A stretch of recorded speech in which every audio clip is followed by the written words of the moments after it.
أزواجه وذرياته وبارك وسلم تسليما كثيرا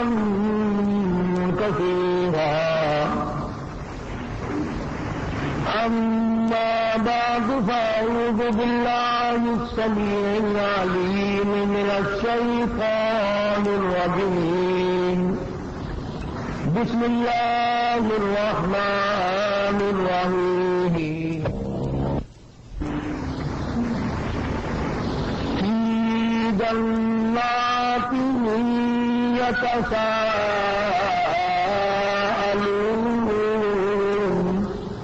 عن المجرمين ما سلككم في سقر قالوا لم نك من المصلين ولم نك نطعم المسكين وكنا نخوض مع الخائضين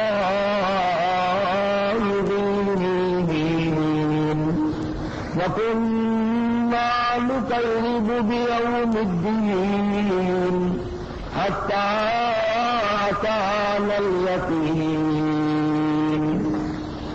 وقال النبي صلى الله تعالى عليه وسلم الصلاة عماد الدين من أقامها فقد أقام الدين ومن تركها فقد هدم الدين.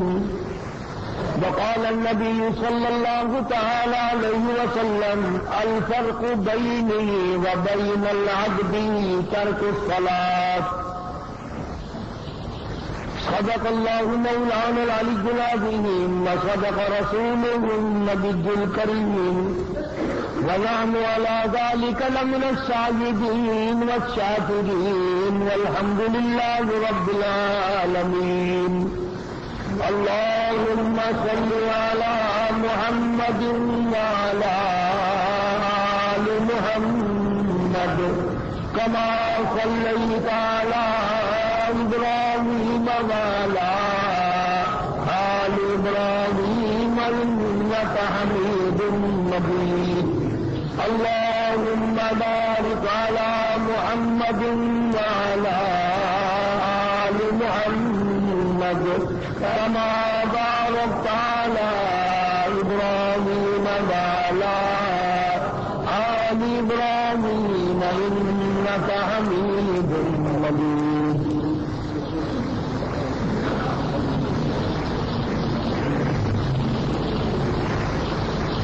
گزشتہ جمعے میں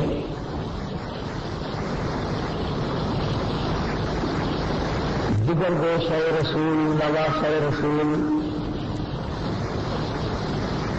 سیدنا امام حسین رضی اللہ تعالی عنہ کی شہادت کے بارے میں کچھ عرض کیا تھا. اس کا بقایا مضمون اور اس کا بقایا زمینہ اور تتمہ انشاءاللہ تعالی حسب وعدہ آئندہ جمعہ عرض کروں گا. اس کی وجہ یہ ہے کہ دیندار طبقہ جو ہمارے یہاں کثرت سے جمعے میں لوگ آتے ہیں وہ غائباً تشریف لے گئے، کچھ تیار ہیں کچھ چلے گئے. اللہ تبارک و تعالی سب کا ہی پہنچنا قبول فرمائے. کسی کی کوئی غرض دنیاوی نہیں، کوئی سیاسی غرض نہیں، کوئی سماجی غرض نہیں. ہر چلنے والے کی نیت یہ ہے کہ اللہ پاک مجھے اپنا بندہ بنا لے اور میں نے جو ساری عمر میں سیاکاریاں کی ہیں اللہ پاک ان کو معاف فرما دے. چنانچہ اسی بنا پر میں نے قرآن کریم کی دو آیتیں تلاوت کی ہیں جن میں پروردگار عالم نے نماز کی اہمیت کو بتلایا. آج مسلمان کے دل سے نماز کی عظمت نکل گئی، اس کا احترام نکلا، اس کا خشوع و خضوع نکلا، اس کی نورانیت نکلی. مسلمانوں نے نماز کے معاملے میں بے پرواہی کی، اللہ پاک نے رحمت کی چادر اتار لی. بے اطمینانی ہے، بے چینی ہے، اضطراب ہے پوری کائنات انسانی میں۔ صدر مملکت سے لے کر معمولی قسم کے آدمی تک سب بے چین ہے، اس لیے کہ ہم نے اللہ کے احکام کو توڑا۔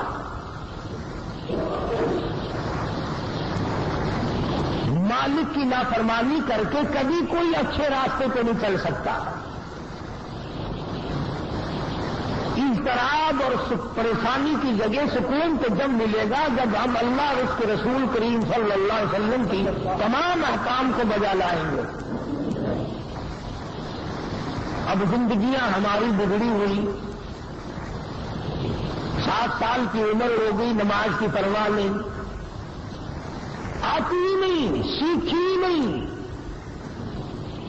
مسلمان کے گھر میں پیدا ہوا، مسلمان بن کے مر رہا ہے، مگر مرتے وقت بھی کلمہ صحیح نہیں،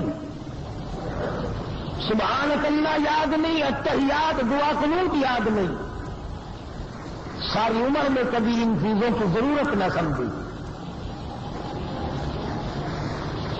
پروردگار عالم جل شانہ نے ارشاد فرما دیا، او میرے بندے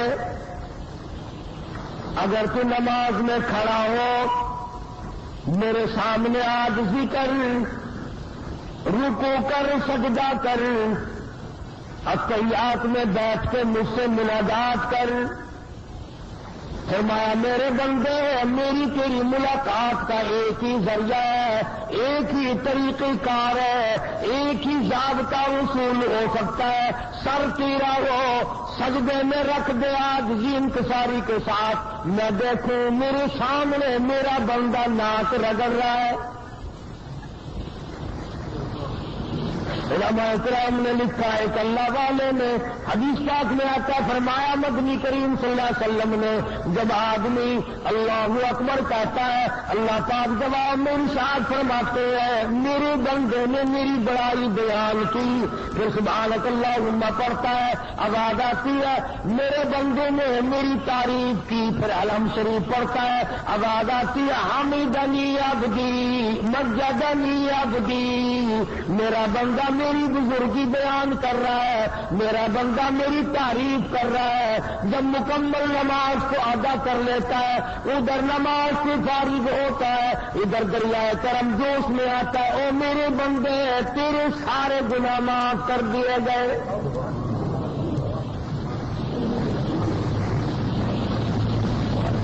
ارشاد فرمایا پروردگار عالم جل شانہ نے نماز میری حاضری ہے، الصلاۃ معراج المؤمنین، او کما قال النبی صلی اللہ علیہ وسلم، سرکار دو جہاں حضرت محمد رسول اللہ صلی اللہ علیہ وسلم نے فرمایا اللہ سے ملاقات کرنے کی نماز معراج ہے۔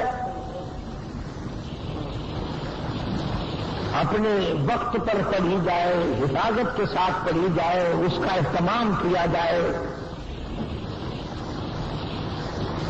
شہنشاہ کا فرمان ہے، احکم الحاکمین کا فرمان ہے، کوئی اپنی مرضی سے نہیں کہ جس طریقے سے چاہے کوئی پڑھے اور جب چاہے پڑھے، یہ بات نہیں۔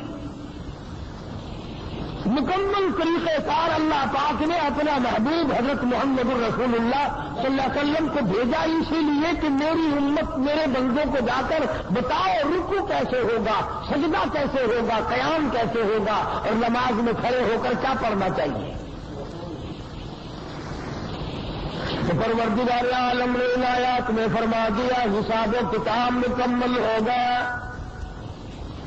عدالت خدا کی لگی، گناہگار لوگ جہنم میں چلے گئے، نیک لوگ اچھے لوگ جن کے نام اعمال اچھے ثابت ہوئے وہ یوں کہتے ہوئے نکل گئے، فَهُوَ فِي عِيشَةٍ رَاضِيَةٍ فِي عَالِيَةٍ قُطُوفُهَا دَانِيَةٌ۔ او آؤ اور میرے بندے تو نے میری نماز قضا نہ کی، ہیرا پھیری نہ کی، اس میں کوئی چوری نہ کی، آج میں تجھے اس کے بدلے میں جنت کا اعلیٰ درجے کا باغ دے دوں۔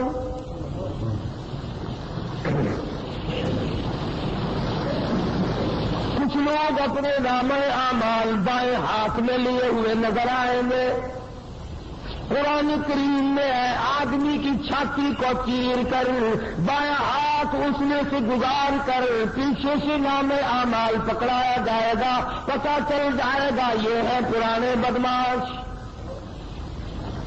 دنیا دیکھے گی، اپنے پرائے دیکھیں گے، بیٹا دیکھے گا باپ کا کیا حال ہے،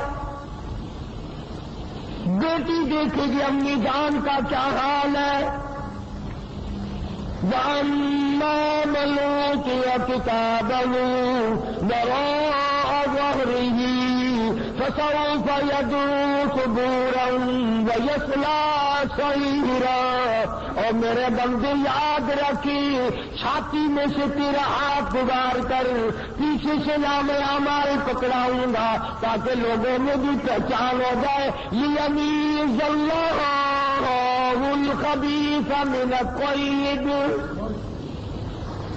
میرے نیک بندے سے الگ ہو جاؤ۔ آج تم خاندان والے ضرور ہو، برادریوں والے ضرور ہو، سوسائٹیوں والے ضرور ہو، پارٹیوں والے ضرور ہو، بڑے بڑے عہدوں والے ضرور ہو، بڑے بڑے مالدار ٹھیک ہے، سرمایہ دار ہو ٹھیک ہے، بڑے بڑے ذمہ دار ہو ٹھیک ہے، ملکوں کے حکمران ٹھیک ہے، مگر آ جاؤ ممتاز اليوم ایھا المجرمون۔ میرے نیک بندوں کے پاس تمہیں کھڑا ہونے کی اجازت نہیں۔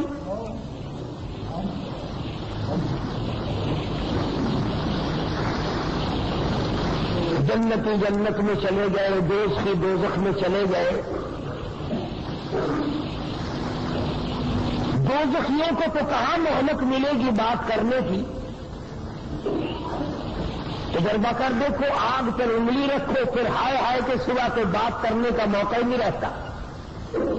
البتہ جنت والے آپس میں ذکر کریں گے، بھائی اگر دو چلے گئے تو ذکر کریں گے یار ابا جان نظر نہیں آتے،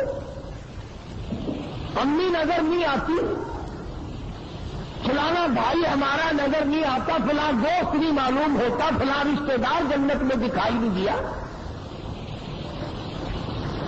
اب وہ لوگ خیال کریں گے اور ان کا خیال یہ صحیح ہوگا کہ جب جنت میں نظر نہیں آتے تو ٹھکانے تو دو ہی ہے، تیسرا تو نہیں، یا جنت ہے یا دوزخ ہے، تو وہ کہیں گے دوزخ میں گئے۔ تو جنتیوں کو اجازت ہوگی اس بات کی کہ تم ان کا برا اثر دیکھو جنہوں نے میرے احکام کی خلاف ورزی کی، جنہوں نے پرواہ نہ کی، دولت کے نشے میں، اقتدار کے نشے میں، جوانی کے نشے میں، حسن کے نشے میں، کسی نشے میں بھی میرے حکم کی خلاف ورزی کی تھی، آؤ ان کا آج حال دیکھو۔ اللہ پاک جنتیوں کو دکھائیں گے